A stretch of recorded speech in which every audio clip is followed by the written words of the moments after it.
Hi everyone, welcome to our passive off-grid house in beautiful Kemble, Ontario, just north of Owen Sound. Our house and our garage and our solar panel array over there, and come with me for a tour. So this is our solar generation plant, and we have 48 panels altogether. There's 6 strings of 8. And altogether that makes a 16 kilowatt array, and it's sized basically for our winter solar resource, which you can find on websites like pvwatts.com. And you can see that it's quite a steep angle. These are at 45 degrees, whereas most solar installations at our latitude would be around 30 degrees, but we have it optimized to get the low winter sun. Each half of the solar array has its own inverter, so it makes DC power right here and then converts it to AC right away, and that gets sent onto our little microgrid in the garage, our grid controller.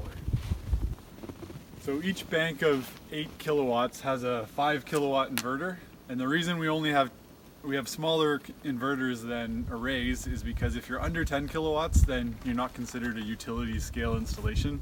So the permits are way cheaper and it's a lot less hassle to get the installation done and inspected.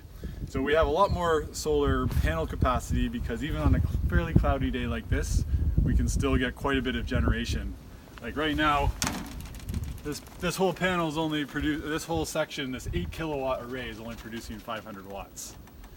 But over the course of the day, that might still get us 4 or 5 kilowatt hours. So here we are inside our garage, which is sort of our energy management central, so to speak. We've got our battery bank and our 2 inverters and the related switching and data collection equipment. So we showed you the panels out in the yard. They convert DC to AC out there, and the AC power comes into this garage in this main panel. Now that panel also feeds our house, so if we're using AC power at the time that is being generated by the solar, it just goes right to our house. If we want to charge our batteries, the power comes into these 2 inverters and it converts it to DC, which goes into our battery bank, which is over here. A little bit about our battery bank. There's 24 2-volt cells, all in one long series, so it makes a 48 volt battery bank. And we have a total capacity of 55 kilowatt hours. Now, these are just the standard lead acid batteries. They're sort of the cheapest way to have a deep cycle high capacity battery, but they're very heavy and they take up a lot of space. And these old fashioned ones give off a little bit of hydrogen gas. The traditional lead acid batteries give off a bit of hydrogen gas, so you need a ventilated place like a garage, or if they're inside, you actually need to have like an active ventilation system for them. So I have to top up the water in these batteries on a sort of a quarterly basis. There's sort of a nice little, you can see where the water line is. There's a few bubbles there right now. So when that gets down to here, I top it up. And we can only use half of the 55 kilowatt hour capacity. That's just to keep your batteries healthy and to avoid sulfating them. So we really only have like 24, 27 kilowatt hours available, and our house uses about 10 to 14 a day depending on what we're doing, so that's about 2 days once these are fully charged, about 2 days of electrical resource before we need solar or before we need the generator again. So our battery bank is constantly being monitored for its state of charge, and we have the settings set so that when it goes below 55%, it automatically turns our backup generator on, which is out in the yard as well.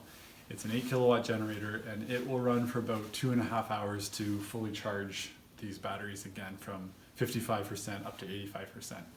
This is sort of the brain that coordinates all the system. It turns on the generator, decides whether to charge the batteries or let the power go to the house, etc. And then this little thing collects the data that all the data that's being produced, so we can see like if the generator was commanded to start, how long it ran, how much solar was produced in a day, what our state of charge is, and that's all available online through this portal. So I think that's our solar system. So So we're about to take you inside our passive house. There's about 5 principles that I kind of want to touch on as we go through the various design elements of the house. So the first one is to have a well-insulated building envelope. The second one is to have a continuous air barrier, so no air leakage through that envelope. Another one is to have no thermal bridging, so highly thermally conductive materials that go right from the outside to the inside of the envelope. You want to have that sort of transfer mechanism decoupled. And then to have a good ventilation, so you need a heat recovery ventilator that will bring in fresh air, but also transfer the heat in the exhaust air to the incoming air, so that you're not losing heat by ventilating. And then really good glazing, so doors and windows being high performance. So let's take a look.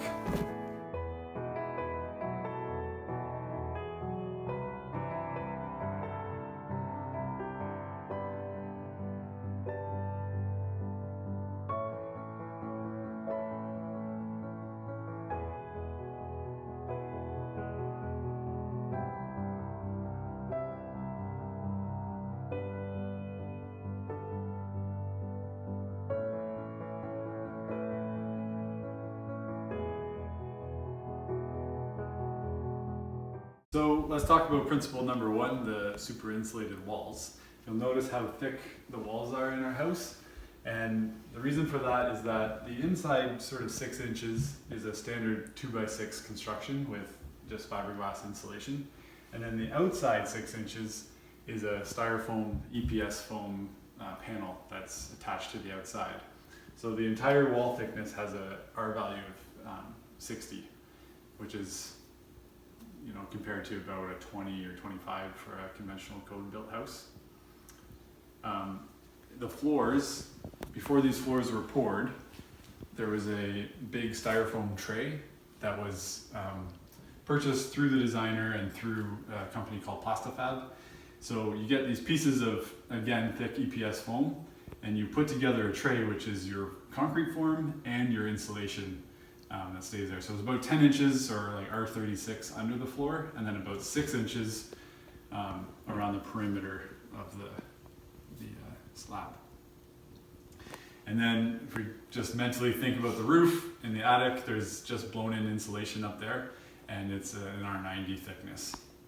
So that's our sort of insulation approach to the wall and the envelope. The air barrier is responsible for eliminating any drafts or point sources of cold in your building envelope. So it's very important. And in our house, it's composed of OSB plywood, which is installed on the outside of the 2x6 framed wall. And every seam between these sheets of plywood is caulked and then taped with a flashing tape so that there's no chance of drafts between the sheets. And this OSB layer continues right up over the 2nd story ceiling, so that the whole above slab wall and ceiling structure is a continuous air barrier. And then the air barrier is connected to the windows and door frames, so there's no chance of leakage at the edges of those ports either. And then around the slab, the entire OSB perimeter is caulked and flashing taped to the concrete. So in conventional construction, thermal bridging occurs when thermally conductive materials are used in the framing structure, like studs or structural steel. And when those materials are used in the structure, heat can pass through them from the inside to the outside of the wall. The way that this is remedied in a passive house is to have an insulating layer that's external to the whole framing system, so that the thermal conductivity through the studs or the beams or the posts stops at that insulating layer and can't transfer heat from the inside to the outside of the entire wall system.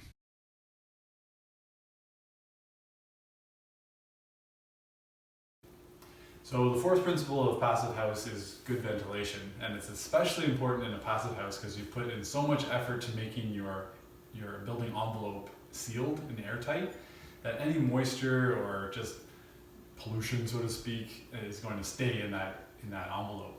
So you need to circulate the air. In an old drafty farmhouse, this isn't really an issue because you have your wood stove putting all that air out the chimney and sucking air in from all the nooks and crannies. But in a tight passive house, you really have to be intentional about ventilating. So in this house, we have an HRV, which exhausts air from the moist, stinky areas of the house, like the kitchen. And here's our exhaust vent for the kitchen. and it supplies air to the living areas of the house, like the bedrooms and the living rooms. So here's the supply for our kitchen. So you sort of supply air here and then exhaust it out there, picking up any sort of frying smoke or whatever is going on in the kitchen. So the heart of the system is the actual heat recovery ventilator, which I'll show you next in the mechanical room. So now we're in the belly of the house in the mechanical room, and we're featuring the heat recovery ventilator, which has the responsibility of bringing fresh air in from outside and exhausting stale air from inside. And the magic that happens is as the two pass each other in a heat exchanger inside this unit, apparently 80% of the heat that's in your stale air is transferred to your incoming air, so that the ventilation isn't really drastically cooling your house. So if we just look inside here, you can see this is the heat exchanger core, and it's made up of a whole bunch of fins. I don't know if you can see that. So one flow of air is like this, and one flow of air is like that, and as they pass each other, the heat sort of gets transferred through the thin layers in between.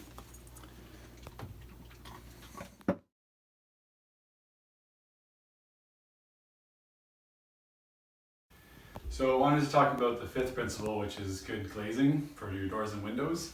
So our windows have 3 panes of glass, and they have some reflective coatings on them. In this climate, the reflective coatings are to reflect heat back into your environment.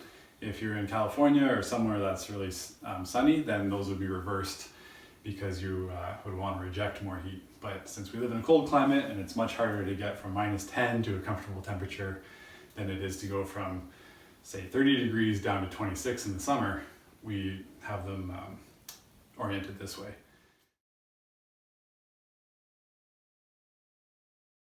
So in addition to the 5 building principles, there's also a sort of siting and situational aspect to passive house design.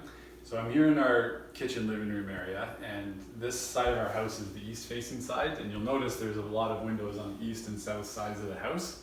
And the reason for that is to get as much solar heating as we can in the winter. The principle is that when the winter sun is low, it shines in directly into your house and gives you some heating benefit. In the summer, the sun is at a much higher angle, and you typically will have some tree cover, like the leaves are on the trees, so you're more shaded. So again, this is optimized to have solar heating in the winter. So that's the tour of our passive house. They're great to live in, clean and comfortable, and I think they have a lot of potential for people who are making those big decisions in life as to what to build or how to renovate their existing buildings. And I think they have a lot of potential, especially in a cold climate, to reduce our greenhouse gas emissions a lot. Anyway, thanks for watching, and hope you enjoyed it.